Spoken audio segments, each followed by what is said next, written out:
The following broadcast is a presentation of Mount Zion Media Ministry.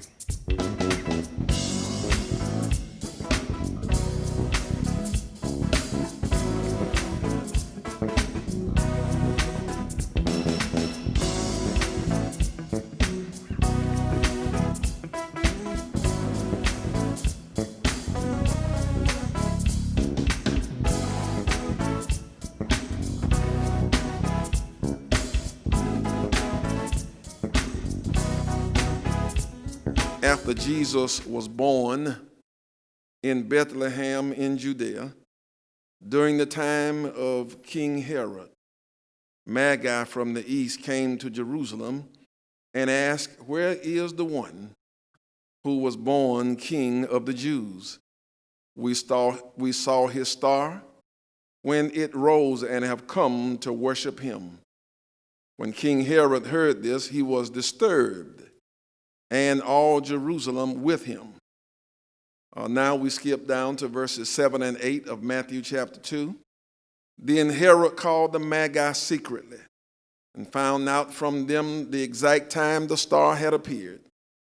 He sent them to Bethlehem and said, "Go and search carefully for the child. As soon as you find him, report to me, so that I too may go and worship him." And now, verses 12 through 16, chapter 2 of Matthew. And having been warned in a dream not to go back to Herod, they returned to their country by another route. When they had gone, an angel of the Lord appeared to Joseph in a dream. "Get up," he said, "take the child and his mother and escape to Egypt. Stay there until I tell you, for Herod is going to search for the child to kill him." So he got up, took the child and his mother during the night and left for Egypt, where he stayed until the death of Herod. And so was fulfilled what the Lord had said through the prophet, "Out of Egypt I called my son."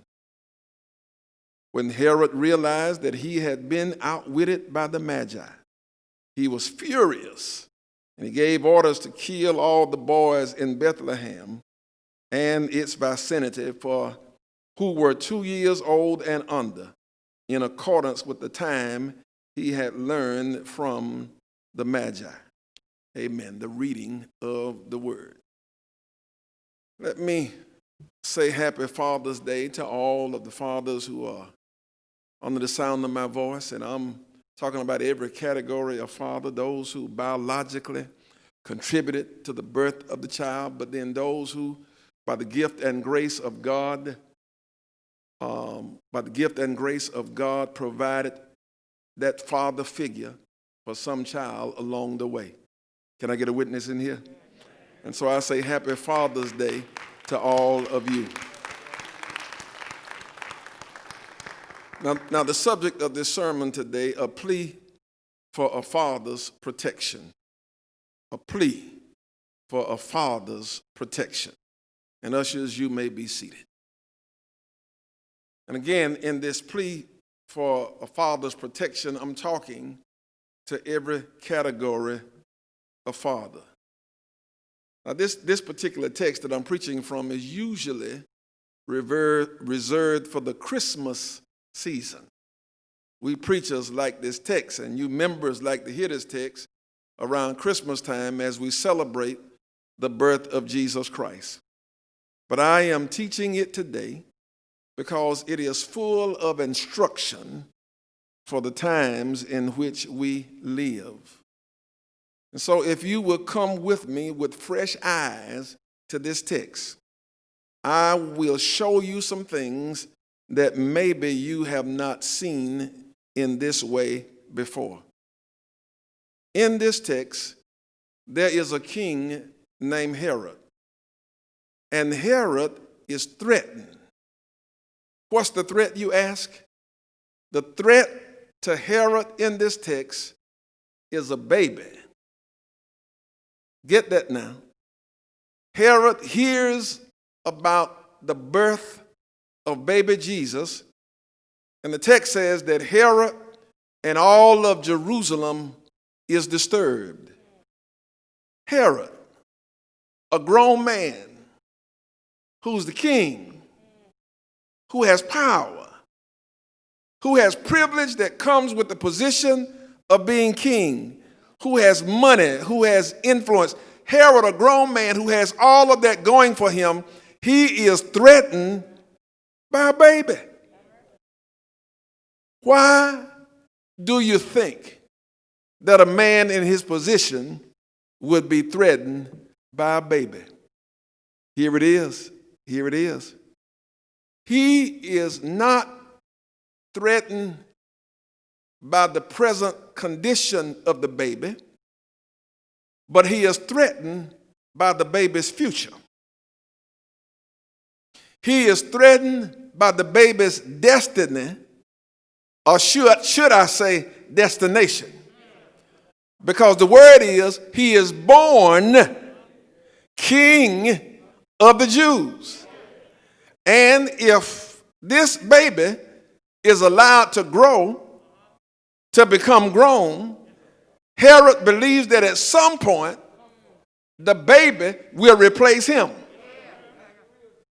And with the replacement of him comes the loss of the position, the power, the privilege, the wealth, and everything that Herod enjoys. It will all be gone if the baby is allowed to get grown and realize his potential, achieve his destiny or destination. But it didn't just say that Herod was disturbed, but all of Jerusalem. And all of Jerusalem is really this. It's the people who, like Herod, enjoy privilege, power, and wealth as Roman citizens. Because if, again, Herod is their elected official, whose job it is to preserve a certain way of life for them.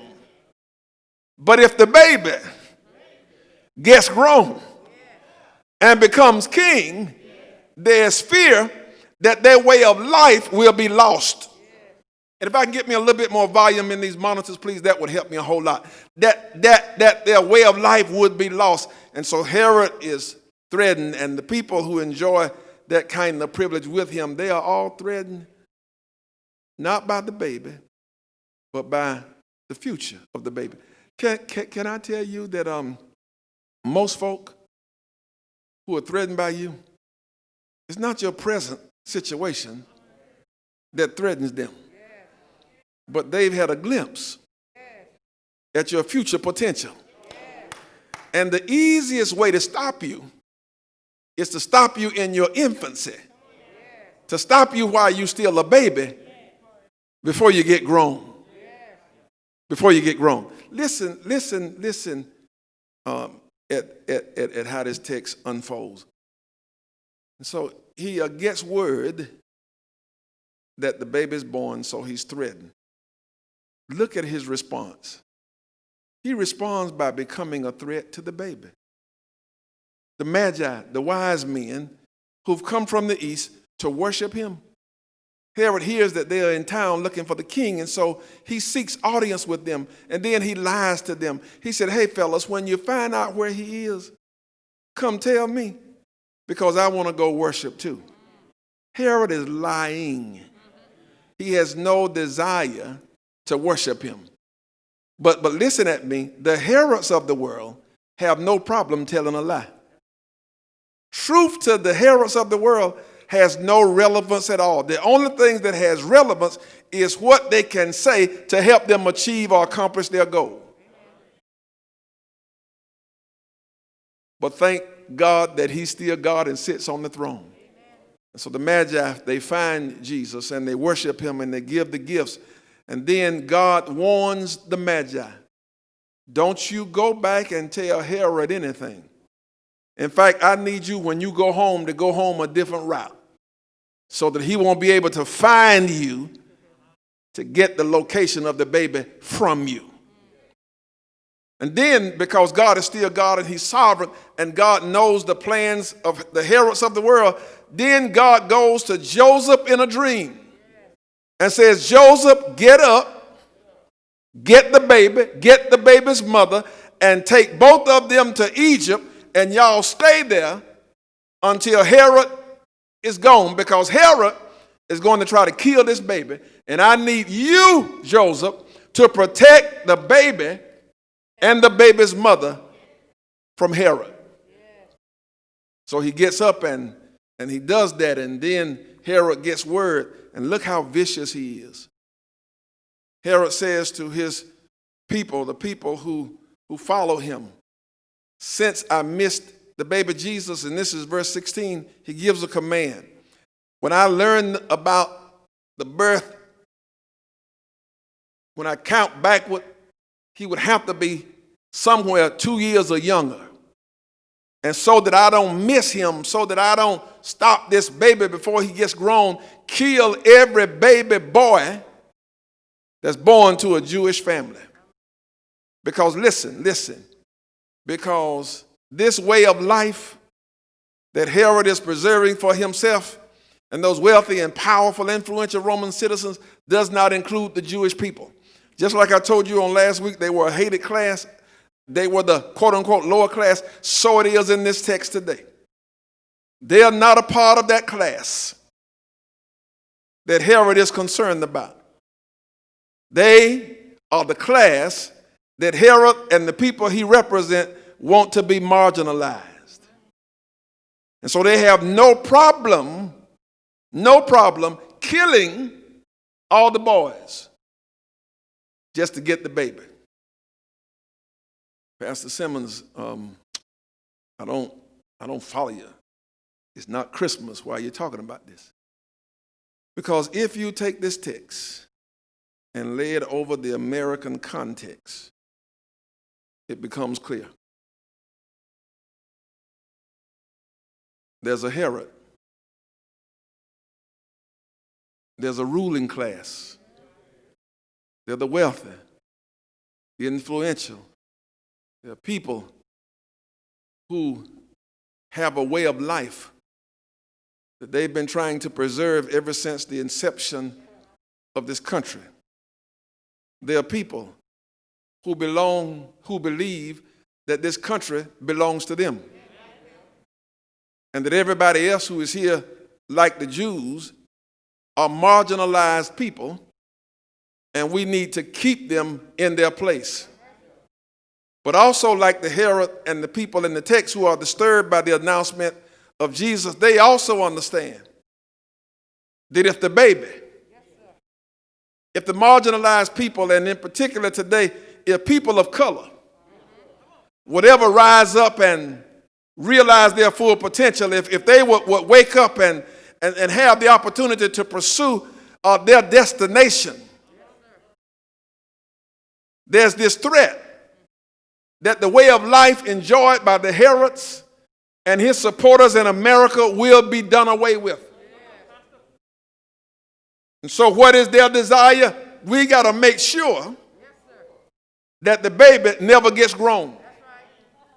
And so we create a system where in our institutions, in our organizational systems, in our government, in our education, we create a system that is strategically designed to make sure that the baby never gets grown.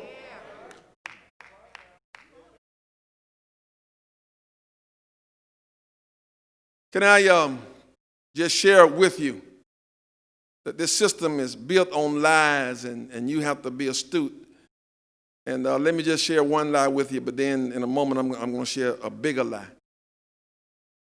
One lie politically is this: black people, y'all ought to be closer to, more aligned with the Republican Party, because the Republican Party is the party of Lincoln, and Lincoln is the president who fought a war to free y'all. The Civil War was a war over slavery. Lie.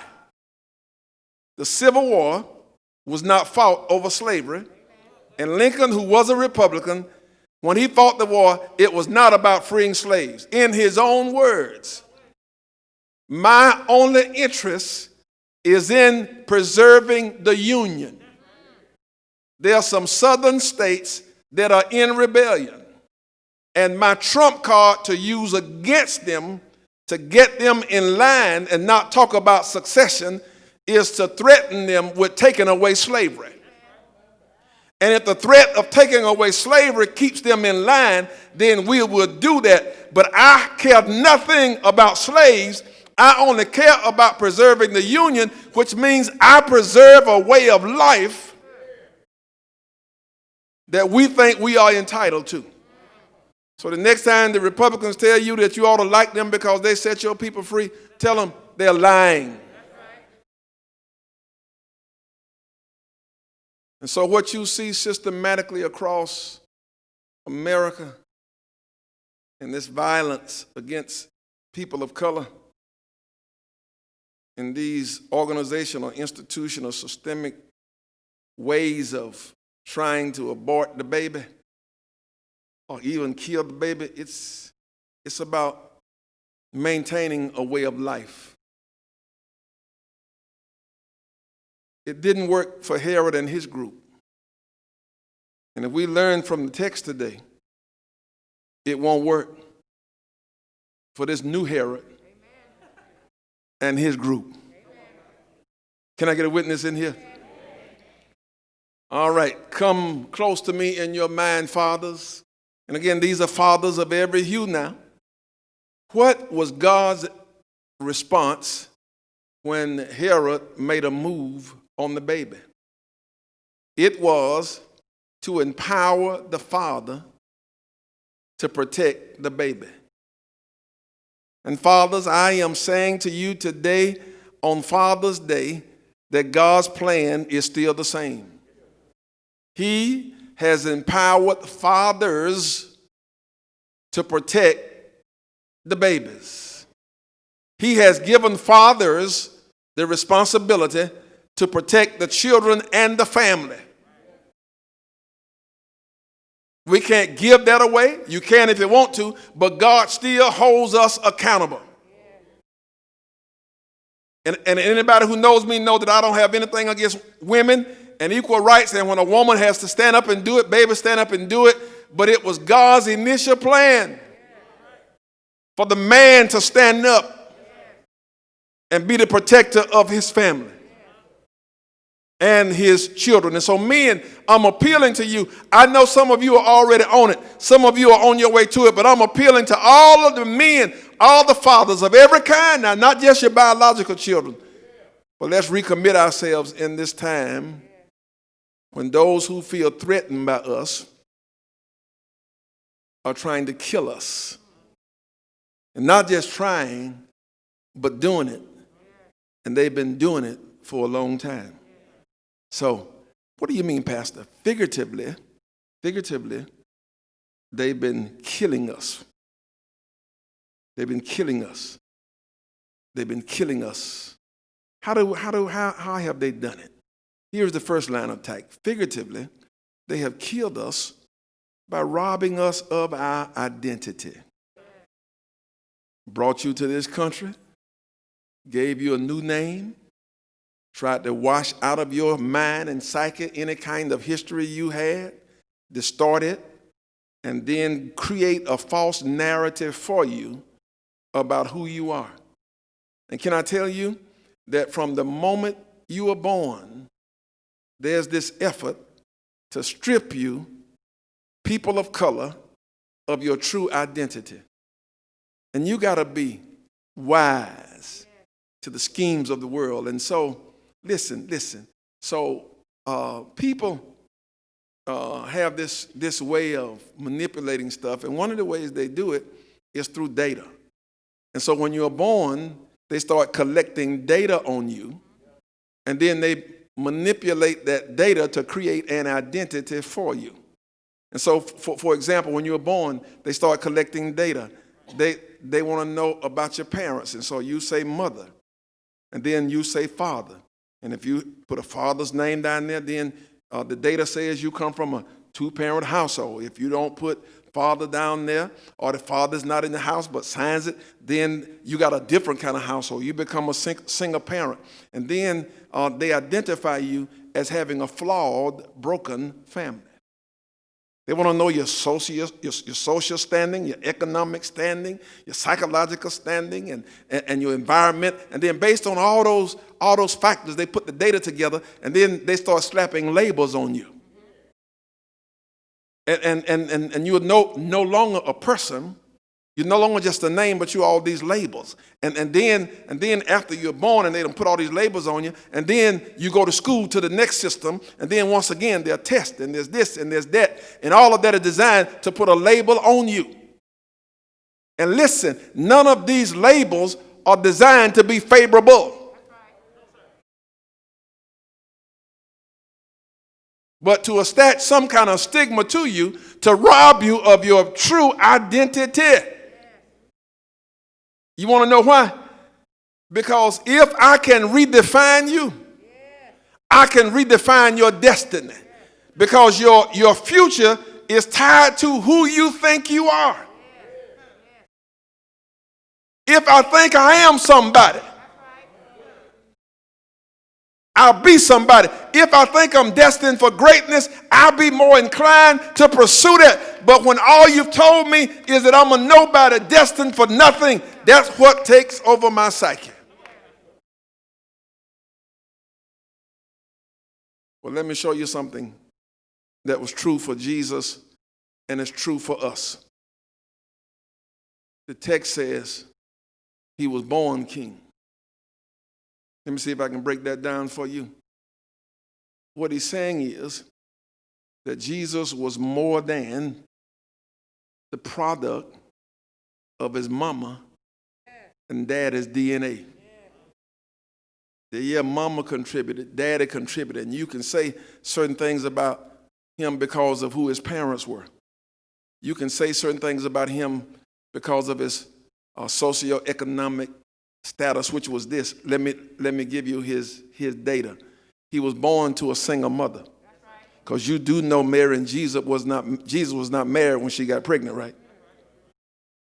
You do know that socially they were a part of the lower class. When you look at how he was born and the offering that they made in the temple, when they got ready to circumcise him, to dedicate him, they gave the offering of poor people. You do know he lived in the ghetto because he's Jesus of Nazareth, and Nazareth was the hood. Nazareth was the ghetto. You do know that neither his mother nor his father were educated, had degrees. You do know that his father was a common carpenter. That particular occupation at that time was a common job for people who had no real skill. And then you do know that he was a Jew born in a Roman Empire that marginalized all Jews and said they were unfit to be a part of their way of life. That's his data. However, the word says he was born a king. And I'm trying to tell you that you ought not let people identify you by this stuff, because there is something that you were born with that the third person in your creation gave you, and nobody can take that away. And you can't find it on a test. You can't identify it. But it will come out of you when you surrender. Listen. David, who was also born king, when Samuel went to anoint Israel's next king, God said, go to Jesse's house. Said, Jesse, call your sons. And he called everyone but David, because he figured David couldn't be it because of David's social, economic, David's psychology, all of that foolishness. But listen to what David later says about himself when he realized his identity in God, and it's true for us. Psalm 139 verse 13, for you created my inmost being. You knit me together in my mother's womb. I praise you because I am fearfully and wonderfully made. Your works are wonderful. I know that full well. What did David say? I'm more than what you see. I'm more than my mama and daddy. I'm more than my environment. I'm more than the data you collect. The God who created me knit me together, made me who I am in my mother's womb. I am fearfully and wonderfully made. And fathers, we got to make sure that all our children know that regardless of their situation, they're fearfully and wonderfully made. There's nothing ugly about me. I'm fearfully and wonderfully made. Stop telling me I got bad hair. If God made my hair and everything that God made is good, there's no way possible I can have bad hair unless you calling God a lie. My hair just ain't straight like them other folk you love.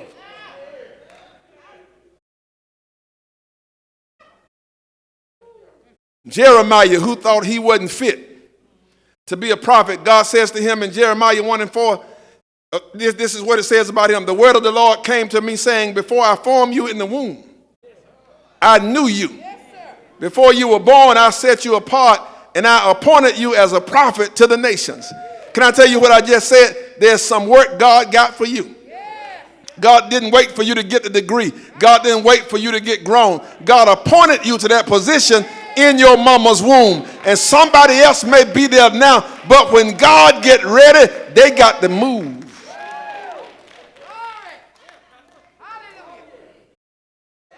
Because God appointed, God ordained it while I was in my mama's womb. Do you know that I didn't know? My daddy didn't know. Mount Zion didn't know. But I was born for Mount Zion. I was born to pastor Mountain Grove, born to pastor Pleasant Grove. I couldn't go anywhere else because God ordained me. And God ordained Mount Zion for me. And I'm trying to tell you, we got to make sure that we instill in our children their identity, that they are somebody, that they're chosen by God. I told you a moment ago that I was going to share with you one of the biggest lies. Can I tell you that one of the biggest threats to our healthy identity as people of color is Western Christianity. Western Christianity is corrupt because Westerners went through a lot of effort to change the Word of God and what it means to be a follower of God. Western Christianity took the trouble to go through all of biblical history and make God and all of its main characters white.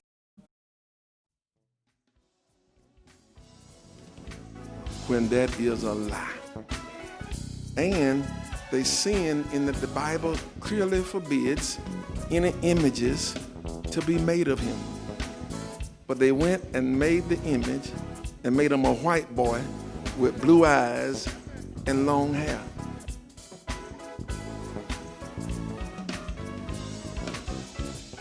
Thanks for watching. Be blessed and continue walking in the light.